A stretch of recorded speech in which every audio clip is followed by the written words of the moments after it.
Hello, it's me, Goose. Yeah, it's been a hot minute. It's been a minute since the last video I did with Blue Beetle, which I want to say thanks for everybody for checking it out. I know you left comments. I did not read them, not because I didn't care, but because I have crippling anxiety being on YouTube.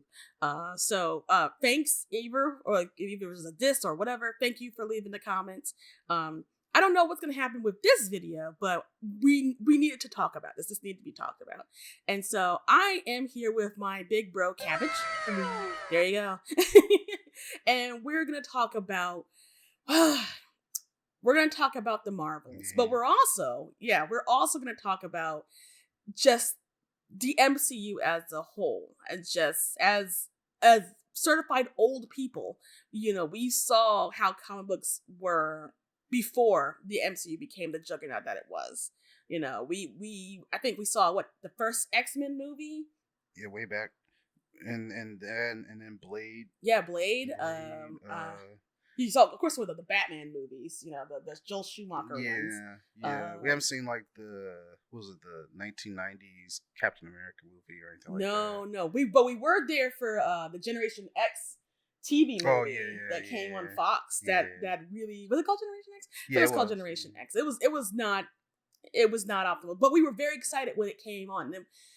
It was not exactly very, very good. So we've seen, and of course we weren't alive for the Donner Superman movies, but we both watched, of course, the Batman, Tim Burton movies and everything else like that. And we did go see, Superman Returns in theaters, etc. Basically, long story short, we have an extensive history on comic book movie going experiences. And it's safe to say that in our lifetime, if you had asked us 20-something years ago that Captain America, Iron Man, the Hulk, and Thor would be more bankable stars than the very popular, continually popular X-Men, or hell, even more so than the Batman and Superman comic characters, we would have laughed at you. We would have, there would be mighty chuckles being held over that. And so in the last, nearly 20 years of the MCU, we were able to find our favorites that were in the whole entire machine. We both love Winter Soldier. We both like Black Panther. We both like Civil War. We liked the Avengers Endgame, Infinity War, although we have come to realize that there's been flaws in those movies. We watched the super highs, the cream middles, and the really bad lows, to borrow from Matt McMuscles, about the MCU. But this phase 4, phase 5 going on, we've never seen that happen. And we wanted to share our thoughts on seeing the Marvels, and of course seeing Loki. And to note, Cabbage has seen more phase 4 projects than I have. So he has more insight on how things have become. Phase 4, so far, like with Shang-Chi, I think he paved the way for it. And then so far the Eternals and so on and so forth. I think a lot of the phase 4 was front loaded with Disney Plus content, with a lot of the backstory within the Disney Plus content. And then they sort of moved away from doing sequels with like Shang-Chi or Eternals or stuff like that, which I don't understand why. Like, I thought Shang-Chi was really good. I didn't really like Eternals, but I like the look of the Eternals. Yeah, it's very unique out of the MCU. It's one of the best looking Marvel movies I've seen to date.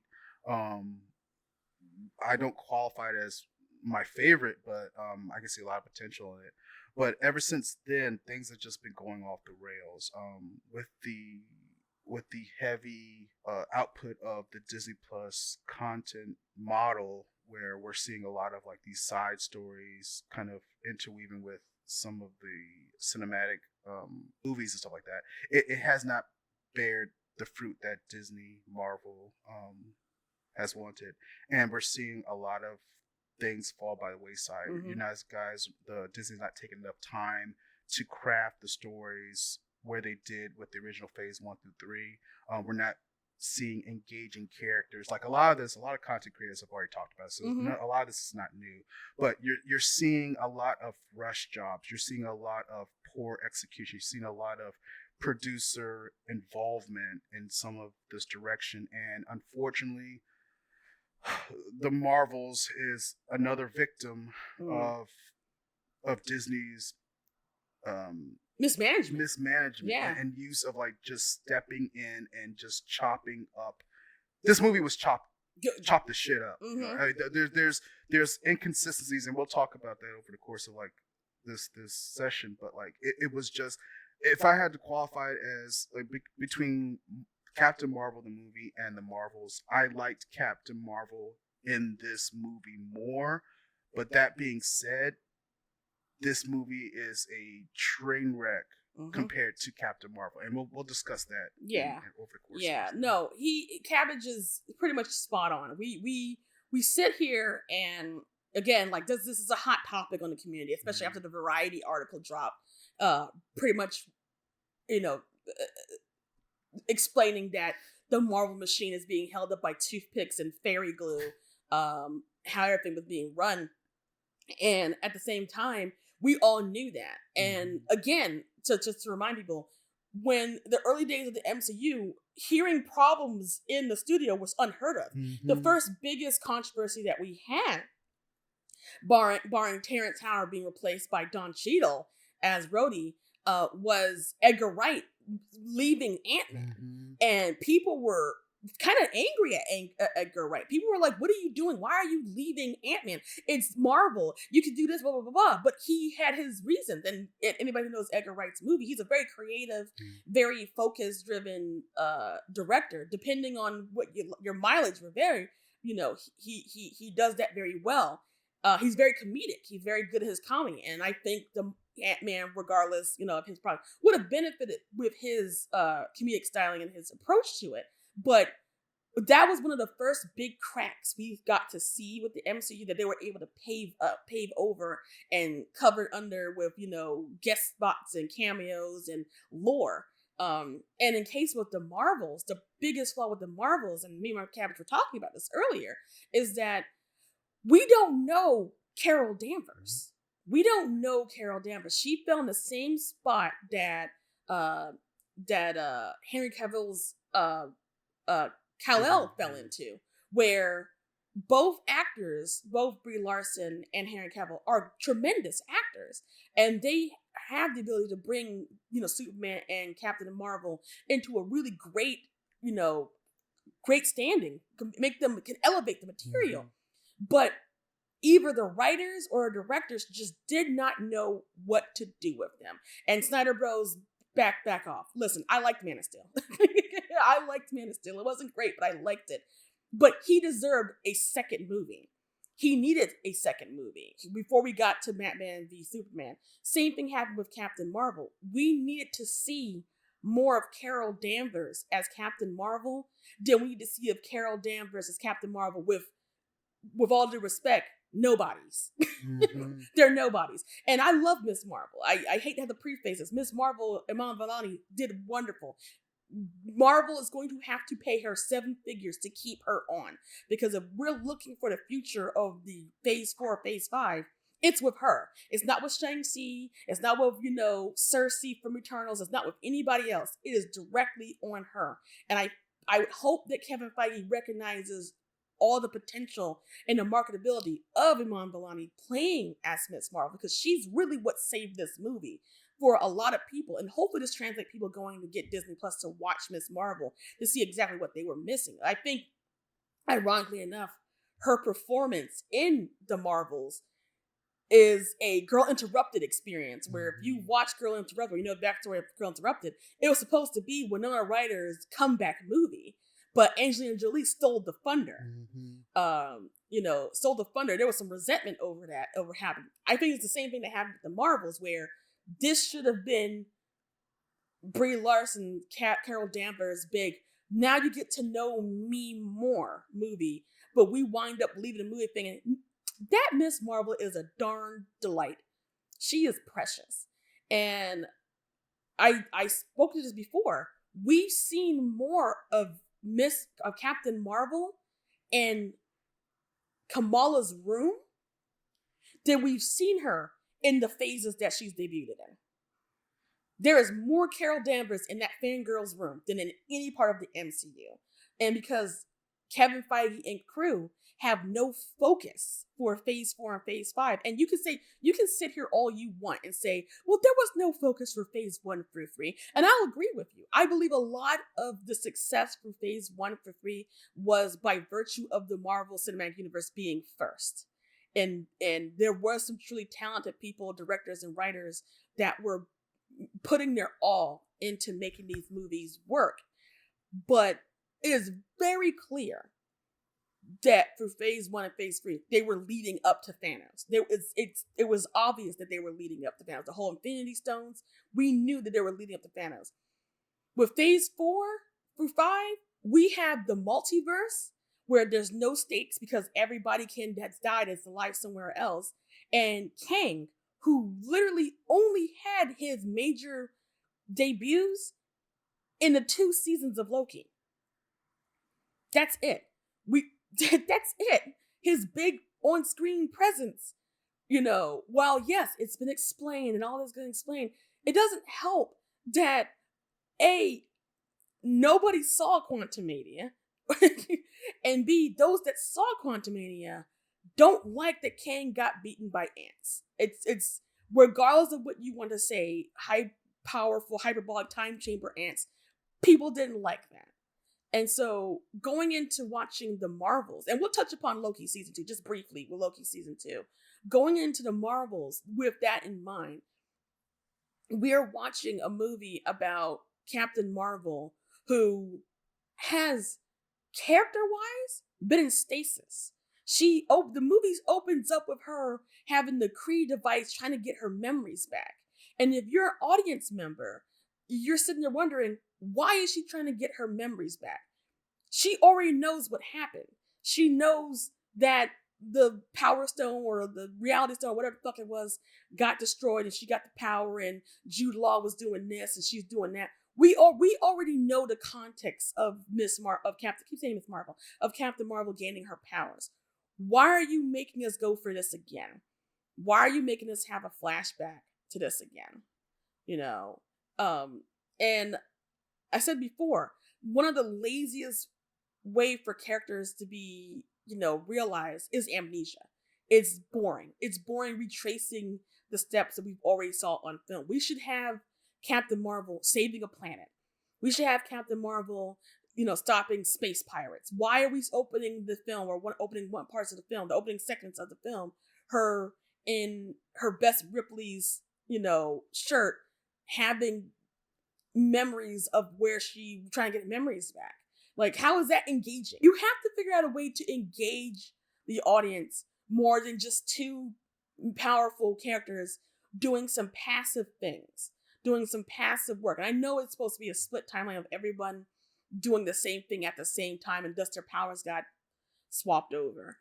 But by then you're already disconnected. You're just kind of disconnected through everything going there. I mean, what do you think, Cap, about that? I agree with everything you said. I had issues with this movie when they announced it, and not because I hate Captain Marvel as a character. I don't hate Captain Marvel Marvel as a character. I really like Captain Marvel, Carol Danvers, and all the subsequent iterations of her, all the way leading up to Rogue and stuff like that. What I had an issue was they took 3 women, instead of giving Captain Marvel a sequel, which she deserves. The movie made $1 billion, I think. Yes, so she deserved a sequel. Instead of giving her a sequel, just like Man of Steel. I mean, Man of Steel didn't make $1 billion, but instead of giving her a sequel, they combined 3 different women into and combined them into one movie. And despite that, this movie is shorter. This movie is more cobbled up. 3 of them don't really necessarily stand out, except for Imani Vellani.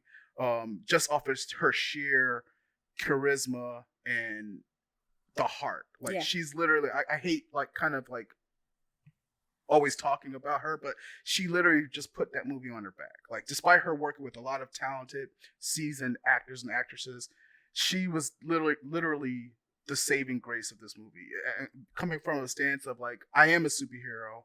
Yes, I have powers. Yes, but I can recognize and see that like I'm overjoyed by being in the same room as Captain Marvel, and as a person who kind of like admires like Superman, like she put herself. I put myself in her stance of like, if I saw Superman, like if I saw Superman, I would have the same reactions. Like, oh wait, Superman was in my room. Oh my god, like I would lose my shit, you know. And I think that's what Captain Marvel needs. She needs to come back down to Earth, and be amongst the people of Earth instead of globetrotting or planet trotting around, you know, the universe. We never had a time to connect with her. So seeing her on the screen, I'm like, yes, I see her image, but I have no connection to her. Not because she's a woman, not because she's white. It's because the Marvel did not spend enough time to establish that connection. Yeah. And I don't want to compare her to a Superman, or I don't want to compare her to Iron Man. I don't want to compare her to Captain America. She should be her own character in her own right. But unfortunately, I have to. She's part of that pantheon.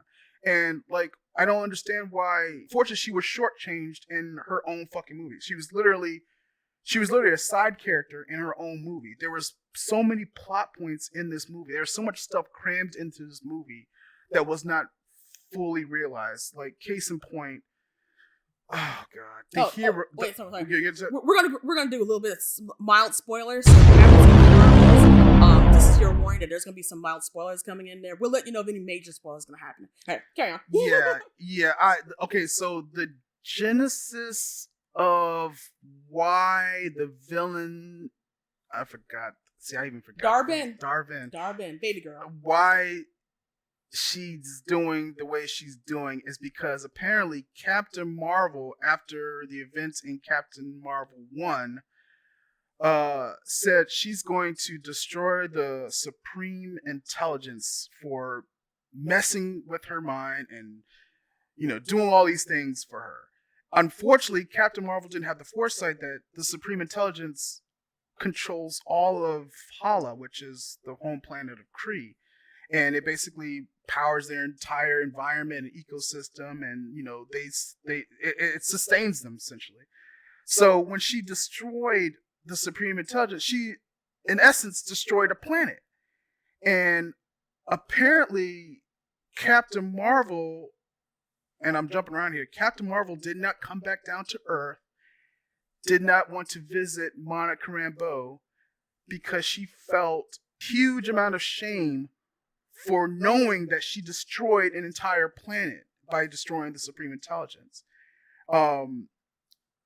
What's also messed up is, which I don't understand why villain basically didn't have any cause of why she existed. Literally, I was talking to my sister and she basically said, okay, if their planet's dying, why don't they just move? If the Kree's planet is dying, why don't they just move to another planet? Why do you have to come after Captain Marvel?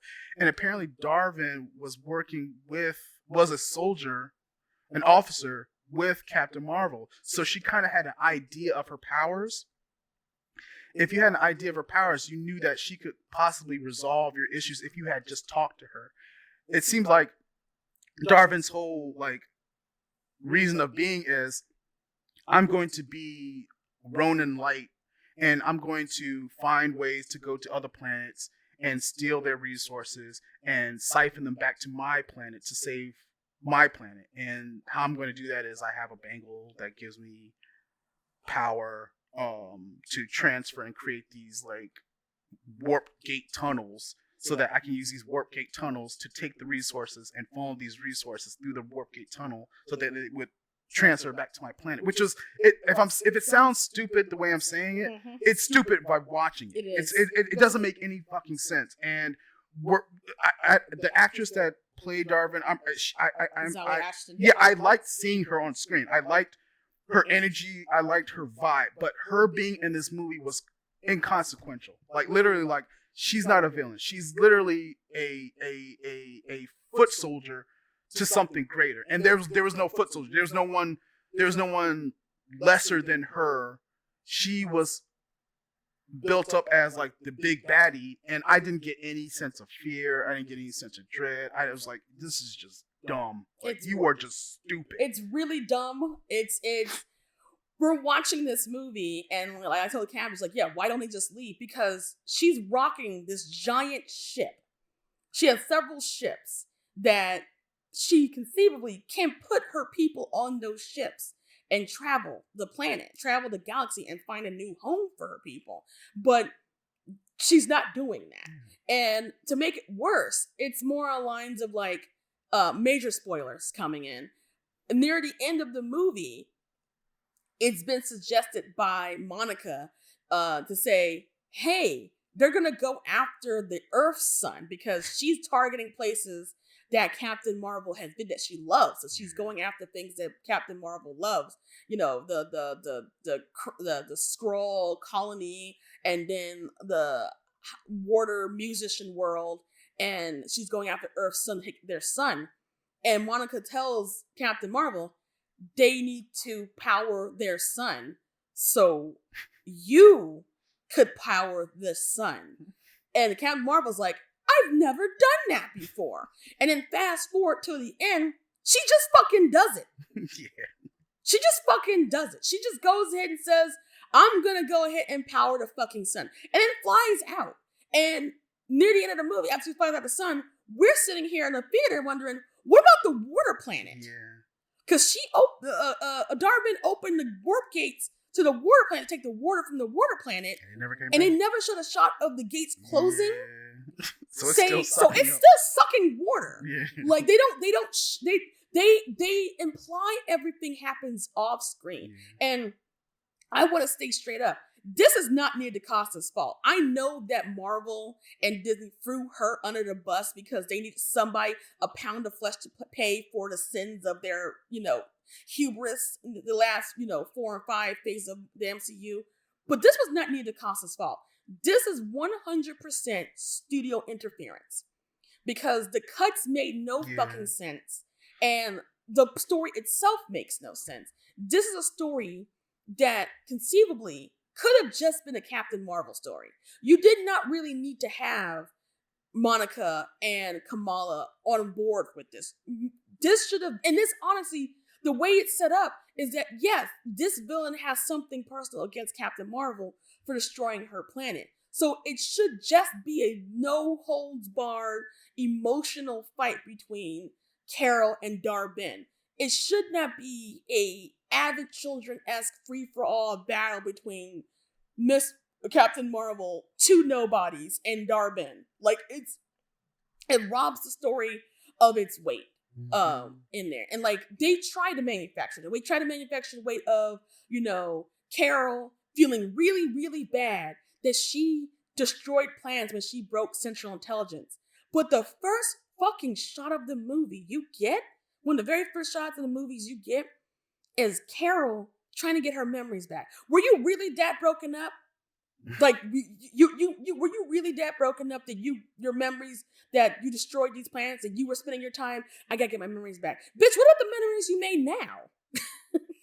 There's planets out there, conceivably of people who are dead. If what you're saying, if what you're implying in the movie is that destroying Central Intelligence means that planets that are under Kree intelligence have now lost important functions of their planet when you destroy the intelligence system, then there's countless other planets out there that have been destroyed by Carol's actions. And all you get in a movie is that I couldn't come back to Earth because I feels bad. And then Monica's response to that is, that's not how families work. And I'm sitting there slack-jawed.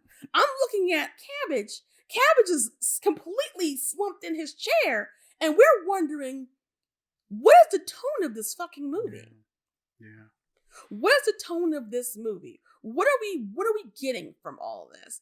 And one of the things, and I'm gonna let Cabbage explain more, is that this is not just a Marvel problem. This is a Disney company-wide problem. So Cam, go in depth with what you think about the company-wide problem with their properties right now. There's so many. There's literally so many.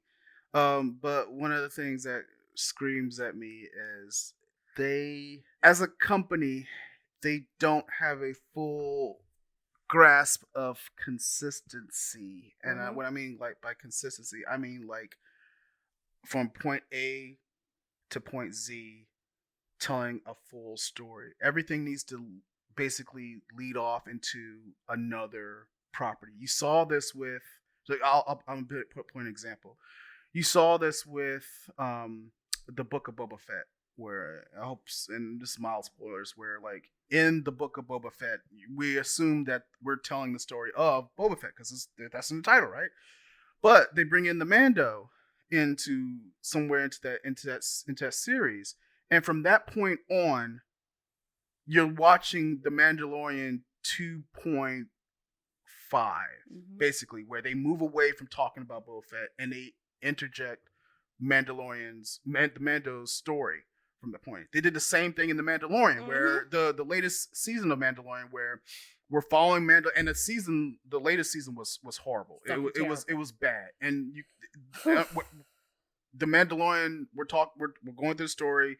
He's working with Grogu. He's trying to get the saber. He's working with, what's her face? Jesus. Oh, God. Man. Jeez. Bo-Katan. Bo-Katan. God damn. That's like, I'm just old. Bo-Katan. Okay. So yes, she's the princess. She's the savior, Mando. Yeah. But we're talking about Mando. But in The Mandalorian, they moved the story away from Mando to Bo-Katan. So we're now in the perspective of Bo-Katan trying to get her kingdom back. And it's like, wait a minute. I thought we were with Mando and Grogu. I thought this was the story of, them traveling around the universe, trying to find purpose, trying to, either find a home for Grogu or get, find a place for Mando, or for both of them. But no, we move away from that. Disney, they don't let a story just be a story. It has to be connected to something else. And in the process of doing that, you lose a lot of like just the basic general tenets of storytelling, like plot devices and climax and what happened from the previous stories up until now. They lose all that. All that's thrown away by like this horrible characterization, horrible need to like move into another property within the same story without completing the original story. And you're seeing a lot of out of character moments with those original characters because they don't want to spend the time to flesh those characters out. We want to get that IP out the door. And you see a lot of out of character moments with like, Captain Marvel, where in Captain Marvel 1, she's very stoic, she's very, soldier like, and I get that. I get like, little emotion. She had her memories wiped away, got yada yada. The Marvels, more emotion, which is great. More dynamic in her tone and stuff like that, but it doesn't fit with this movie. For some reason, she feels out of place in her own movie, and I don't understand why Marvel continues to do that with their characters, where they don't want them to be main characters in their own movie. And what I mean by that is like I talked about with Book of Boba Fett, he's not the main character. He's a side character in his own show. Obi-Wan, the show of Obi-Wan, he's not. I'm not watching this for Obi-Wan. I'm watching this for the Sith woman who's in the show, like who had no purpose. In Captain Marvel, she's sharing screen time with like 2 other people, but my focus is never on Captain Marvel, which it should be, which I assume it should be, right? It's on Iman Vellani. It's on sometimes on Photon. I guess that's her name. Yeah, she's Photon. Maybe.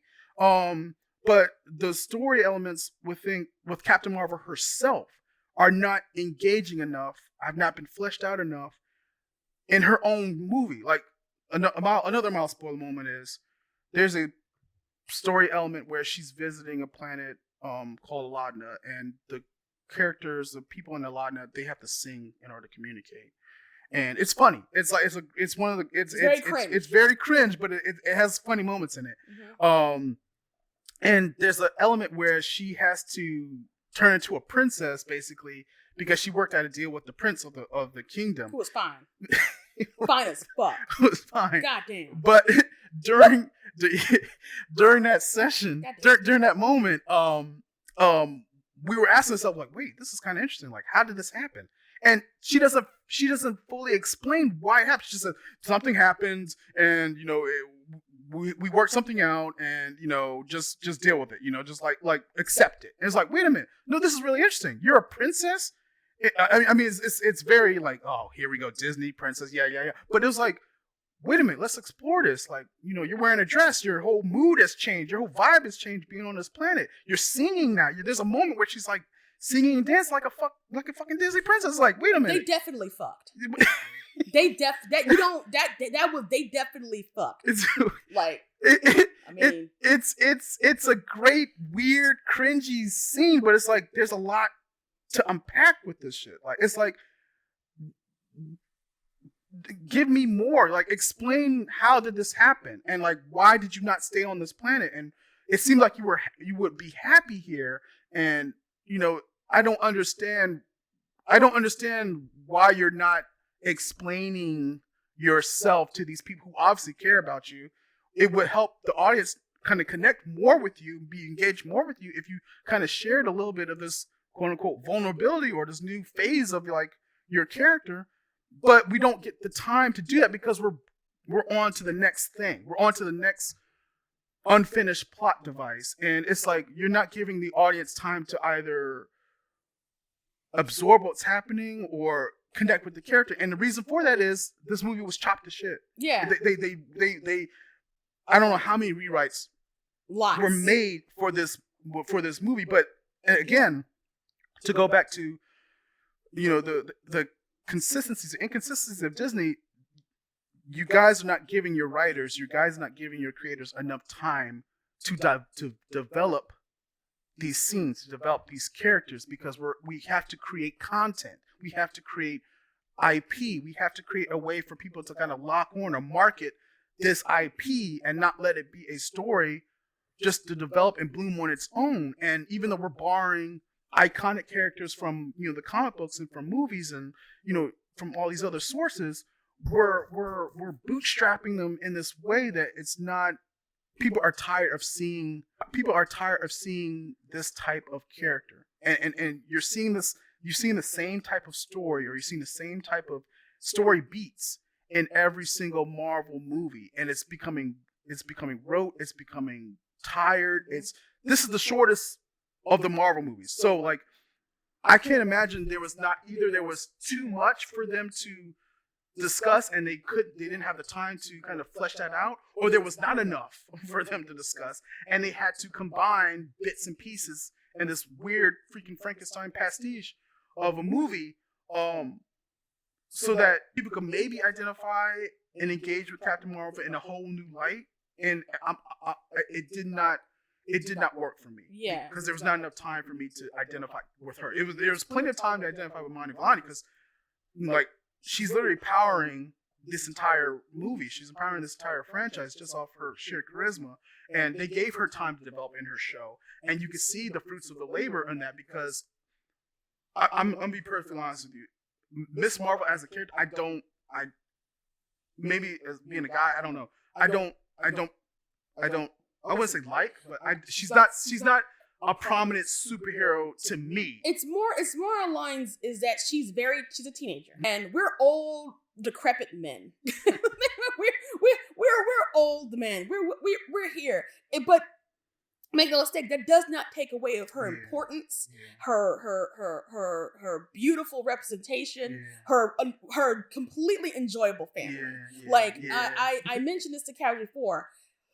Much like with Blue Beetle, the family elements to both Kamala and Jaime are some of the strongest portions of their respective parts in the movie. Like, just seeing how much Kamala's parents care, them just, being very protective of her. There's no more, she's hiding a secret identity, she's got to protect herself. No, they don't want her to do this, but they understand that she has been given a great responsibility and they support her. The older brother isn't an asshole to her. You know, the dad isn't some feckless buffoon who's like, I don't know what I'm doing. You know, it's wonderful seeing how much they adore her. They adore Kamala, and that's very refreshing to see the family just be like, oh, we just want to make sure you're safe, and we're so proud of you and everything. They're very supportive of the family. But like Cabbage was saying about the water planet, there's so much that I feel they cut from that section alone that it's glaring. Like, why does she have the hat?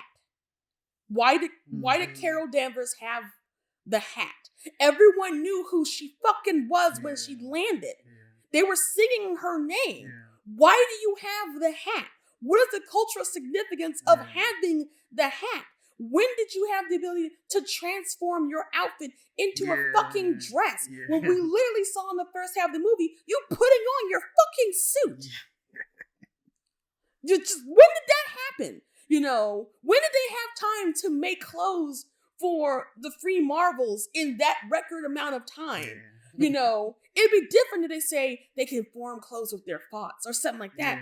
But here, we're not going to get into cinema sins and nitpick every single thing that went wrong and blah, blah, blah. Because a lot of it is just, it's part of your imagination. It's fiction. Just go along with it. But it speaks to that planet being such a larger focus. And again, this probably would have been better if it was just Carol Danvers. If it was just Carol Danvers arriving on that planet. If we saw Carol Danvers landing on that planet, helping the prince through whatever the political problem, whatever it was, them growing closer, them having a full-on, you know, K-pop dream dance sequence, a little bit of romance, a little bit of one-sided romance stuff, and then led to the big old plot where, you know, she's going to protect this planet. I would have accepted that more than just a random ass fight sequence that happened in that part of the movie. That, again, by the end of the movie, we don't know if they stopped the war from being sucked out the planet because nobody brings it up again. Nobody touches upon it again. No one mentions it. It's just Darwin is destroyed.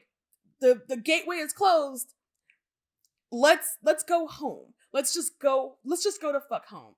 And we're seeing with Marvel and with Disney, and I thought we were going to touch upon Loki, but Loki needs its own video. I'm going to be fully honest with you. It needs its own, you know, video to go in depth with that. Clearly, because this should be a Marvel thing. When people throw around a term superhero fatigue, that's not what it is. Because it's not. I know people want to say it's superhero fatigue. It's not superhero fatigue. It's Marvel fatigue. People are tired of Marvel everything. They're not just tired of Marvel. They're tired of Disney everything. It's affecting way more than just Marvel's property. It's affecting Star Wars, because Ahsoka didn't exactly set the world on fire. Despite everybody and their mom saying, Dave Filoni is Jesus. He's going to fix everything. The ratings didn't show that. People did not tune into Ahsoka because Dave Filoni was on it. I'm sorry. I just, no disrespect to this man or whatever. I don't know this man. I've never seen this man. I don't know anything about this man. But he didn't have the Midas touch that people were thinking he was going to have in there. And if you like Ahsoka, this is not me dissing Ahsoka. I've never watched it because I don't care about Ahsoka. So I have no interest in watching it. But as we saw with Star Wars, and as we're seeing with the Marvel, and as we're seeing with Disney's animated movie show, whatever thing's going in there, it's a Disney fatigue because Gen V and The Boys and Invincible are all out, and people love those shows. People are watching those shows. People watch the ever-living shit out of Gen V. People are loving the ever-living shit of Omni-Man appearing in Mortal Kombat and how great he is. People are looking forward to Invincible every week. So it's not a superhero fatigue. It's a Disney fatigue. And they have to figure out, and I think they are, how to fix it, because we sit here and talk big shits for nearly 10 plus years about how poorly run and poorly organized the DCU, how they freaked out, how they did Zack Snyder wrong, and it all this in there. But really, Marvel was no different. Marvel was having the same exact issues, and now that they have fallen, those issues are amplified. And when me and Cash were talking about this earlier, they are so screwed without James Gunn. they are absolutely screwed. If the result from Guardians of the Galaxy Volume 3 mean anything, it means that they are fucked for their future movies going forward. Unless, and this is not James Gunn is perfect. Everyone should worship and adore him, blah, blah, blah, blah, blah. Because that motherfucker has his own battles to deal with when it comes to the DCU after Aquaman. He's not in any better position than anybody else. However, he has a better chance of rebooting the series, the DCU, because they're starting literally from scratch. So he has a little bit more of a runway for it. And they already lost a significant amount of time due to the SAG-AFTRA and the writer's strike. So he's not comfortable. He's not cozy. But in regards to what's going on with the Marvel Cinematic Universe, they started a new thing called Marvel Spotlight, where they're going to try to do some more down-to-earth, more focused stories, whatever. I guess they're going to be their version of the Elseworlds. Who knows what they're doing. Keyword focused. They're not focused. Yeah. They don't know what's going on.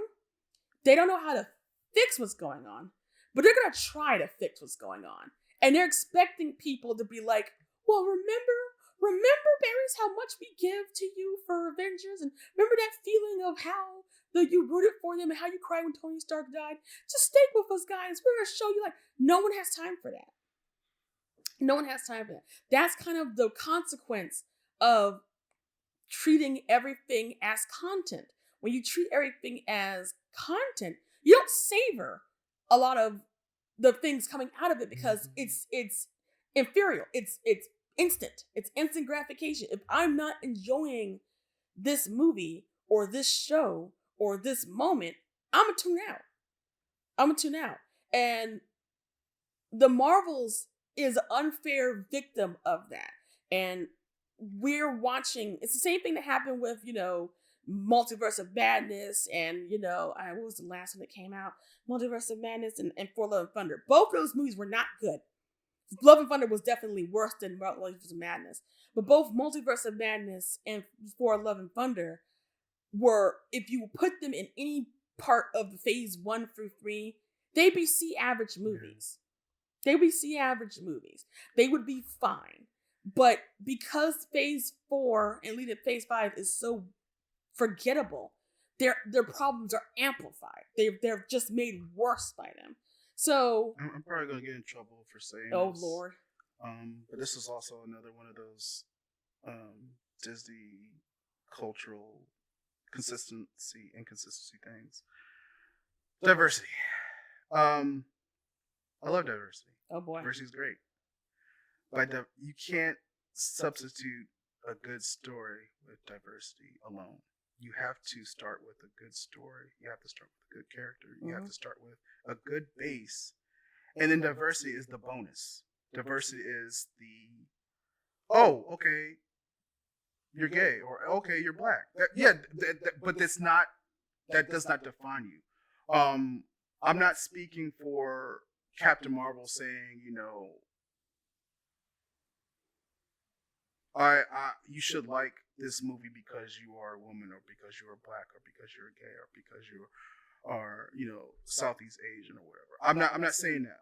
What I'm trying to say is Disney, LucasArts, Fox, all the companies that they've consumed, they need to look at building a great story first.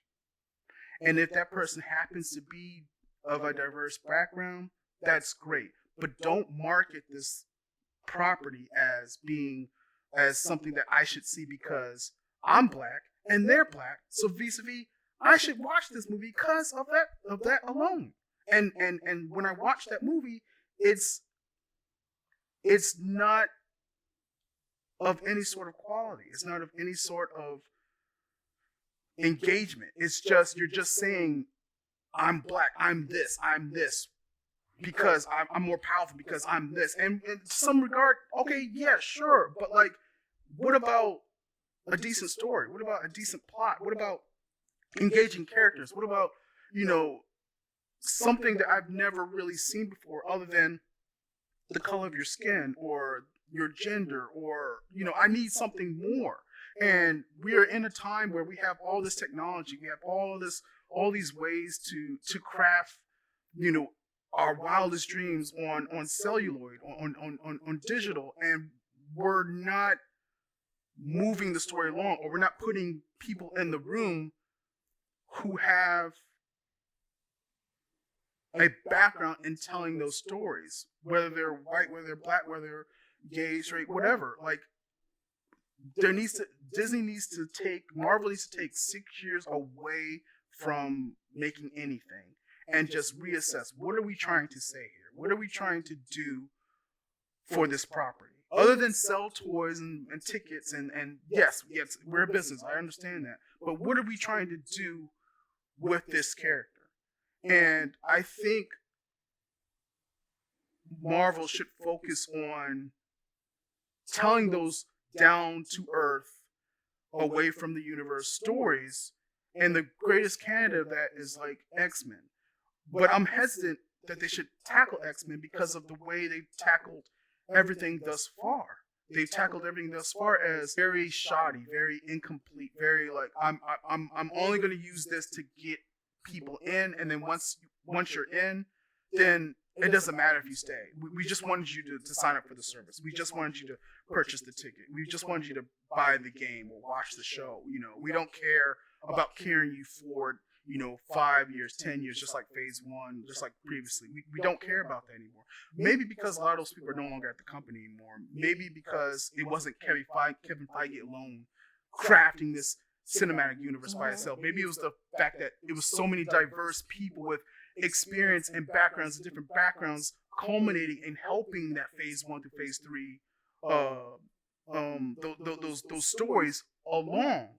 And I hate to say this again, but I'm sorry, Kevin Feige, he gotta go. I think he did what he needed to do, and now that he's done what he needed to do, I think he needs to let somebody else with a completely different vision, a vision steeped into more focused stories, more smaller, compressed stories.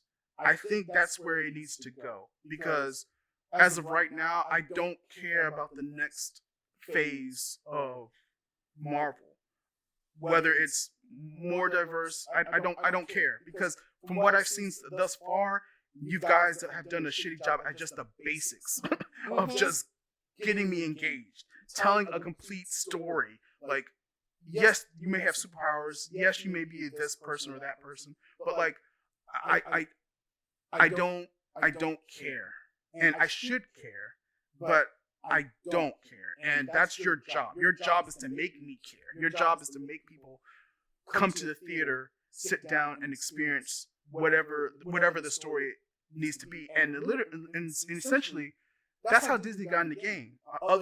Way back when, that's what Walt wanted to focus on. No matter what we do from this point forward, we need to always stay. The core of our company needs to be focused on telling a great story. Now, yes, we may steal a couple stories here and there to do it, but like, the core of Disney, the core of our company, is to tell a great story. Because if we tell a great story, it doesn't matter what we're trying to sell. If we're selling the theme parks, if we're selling a cartoon, if we're selling war bonds, if we tell the story, people will come. We will get generations of people to buy into what we're trying to do. That core has long since died at the company. Now it's strictly IP. Now it's strictly, how can we expand the company and collect every single little smaller company like Thanos, like Infinity Stones, and make them templatize the quote unquote Disney model into every single property that exists in their portfolio. And you're seeing that templatization on every single thing, from Lucasfilms to fucking to Pixar to Disney. Like, you're seeing it across the board. You're seeing that sameness across the board, and people are tired of it. Like Mr. said, people are tired of not superhero fatigue. They're Disney fatigue. They're tired of that model, and you can't just put diversity. You can't just paint a colorful picture and put the words diversity on it and say this is the story.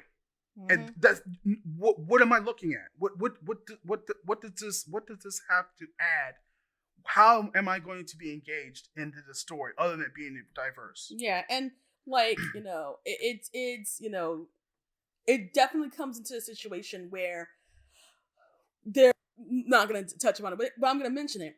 The recent South Park special, the Pandaverse.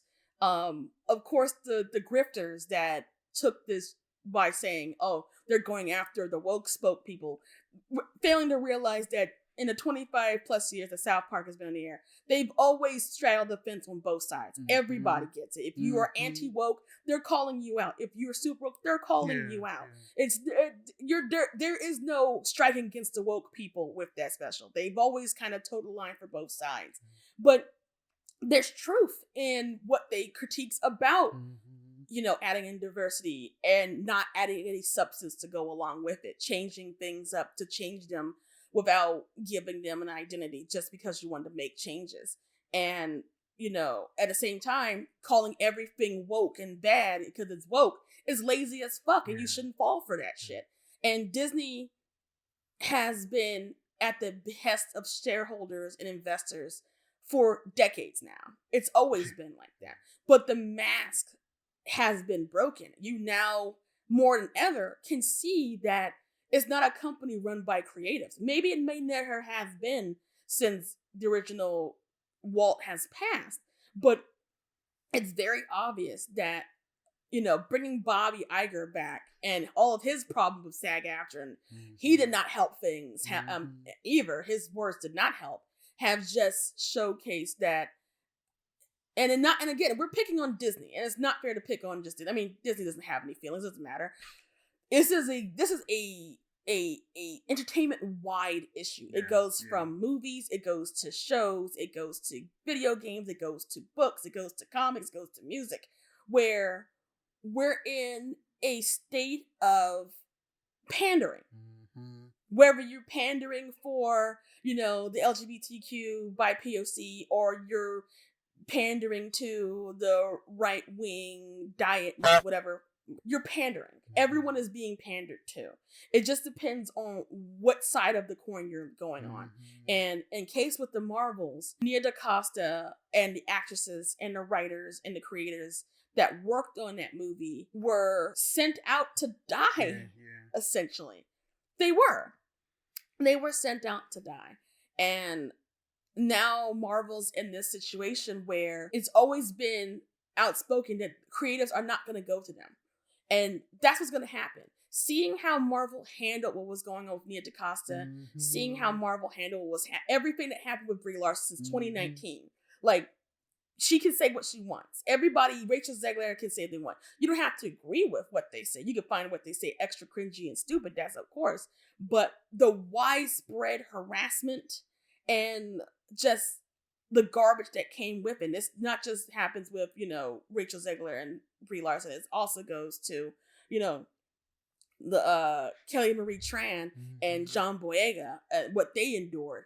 Hopefully Iman Vellani is not experiencing anything like that, and I hope she never does. They don't protect creatives, and they don't uplift creatives, and they don't want to support creatives. So with all those key points in mind, why should you watch any of their films? Why should you support anything that they do? They're not going to give you what you want. And when they do give you what you want, it's going to be the most boilerplate, stripped down version of it. Yep. You'll get your gay kiss, but it'll be edited out. You'll get your, black superhero, but, he won't be recast, or when he does show up, they'll freak out and change the title of his movie 3 or 4 times. You'll get your strong female lead, but she's quote unquote the so-called strongest character in the MCU, only for that to be taken away from her by another female character that they subsequently drove mad and killed. And then another Marvel character who they God mode against all other Marvel characters. It's a game you can't win. And if you're still able to find some enjoyment from Marvel, and I found some enjoyment. We both like Loki season 2. We have our issues with it. We'll talk about that in another video. But if the best you have going for the next phases is a cameo from an X-Men character and the ending of Loki, Yeah. we're fucked. Yeah. We're fucked. And God bless Deadpool 3 because everybody and their mom is looking to Deadpool 3 to do some sort of miracle work. Yeah. And people forget that Deadpool 2 wasn't that great. Yeah. I enjoyed it, but it wasn't that great. And now we're getting more of a lot of things in there. What I'm basically saying is temper your expectations for Deadpool 3. Temper them really hard. And don't expect them to fix every single problem that the MCU had. All you can do is just take what you can from it and leave all the rest. Yeah. Leave all the rest. But that's it. That's the end of our... We were not supposed to go over this minute, but we did. But that's the end of me and Cabbage's thoughts on the Marvels and the MCU and Disney as a whole. And we are expecting more stuff. Aquaman Lost Kingdom comes out in December. We're going to go and watch that, as that is the official sign-off of the DCEU. And we'll definitely have an episode together talking about that, because if by some divine miracle that Aquaman The Lost Kingdom does another billion, I have no words if it happens to do another billion. I doubt it's going to do another billion. But stranger things have happened. Stranger things have happened. So signing off, it's me, Goose. It's me, Cab. And we'll see you guys later. Bye.